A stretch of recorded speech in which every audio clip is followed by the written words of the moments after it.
Episode 7 అయితే తీసుకొచ్చేసా. అందరూ episode 7లో కొంచెం ఎమోషనల్ అయితే ఉంటది. ఎందుకంటే డ్యాడీ ఆ రోజు చివరి రోజనమాట. డ్యాడీ ఇక లేరు. డ్యాడీ ఏం చెప్పాలో కూడా అర్థం కావట్లేదు. ఆ రోజు డ్యాడీ చనిపోయాడు. జస్ట్ చనిపోయాడని తెలుసు కానీ మిగతాదంతా నాకైతే ఏమీ తెలీదు. అమ్మ నాన్న లేడు అనేసి చాలా అయితే ఏడుస్తూ ఉంది. అన్న కూడా ఏడుస్తూ ఉన్నాడు. అన్న కొంచెం పెద్దవాడు కదా, అన్నకు అన్నీ తెలుసు. నాకైతే సరిగా కొంచెం గుర్తుంది, జస్ట్ చనిపోయాడు అనేది ఒక్కటే గుర్తుంది. ఎప్పుడైతే నాన్న చనిపోయాడని తెలిసిందో అప్పుడే నాకు కొంచెం కొంచెం తెలిసిన ఆ వయసులోనే చాలా ఏడ్చిన. నేను కూడా పడిపోయినా నాకు తెలీదు. ఎప్పుడన్నా అమ్మమ్మ తాతయ్య చెప్తూ ఉంటారు, ఈ పాప కింద పడిపోయింది కళ్ళు తిరిగి స్పృహ తప్పి అని అంటూ ఉంటారు.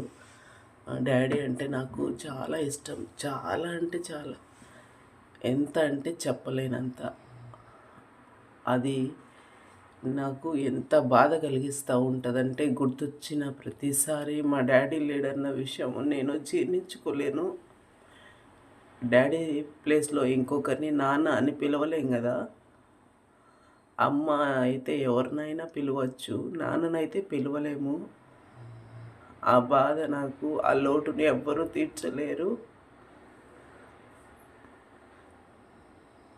గుర్తొచ్చినప్పుడల్లా నేను ఏడుస్తూనే ఉంటా నాన్న కోసం. నాన్న ఉంటే నా లైఫ్ చాలా బాగుండేది అనిపిస్తూ ఉంటుంది అప్పుడప్పుడు.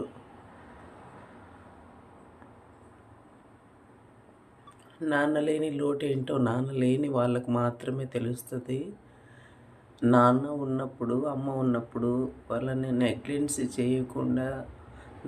చేయకుండా బాగా చూసుకోండి. ఎందుకంటే పిల్లలే మా ప్రపంచం అని చాలామంది బతుకుతూ ఉంటారు. బట్ అందరూ కాదు, కొంతమంది పిల్లల్ని నెగ్లెక్ట్ చేశారు. చాలా వరకు అందరూ బాగా చూసుకుంటారు. అలాంటి పేరెంట్స్ని వదులుకోవద్దు. వాళ్ళని వదులుకుంటే తర్వాత చిన్నప్పటి నుంచి ఎన్నో కష్టాలు పడి మనల్ని పెంచి ఉంటారు కదా. అందుకు నేనైతే నాన్నని చాలా మిస్ అవుతున్నా. I love my dad.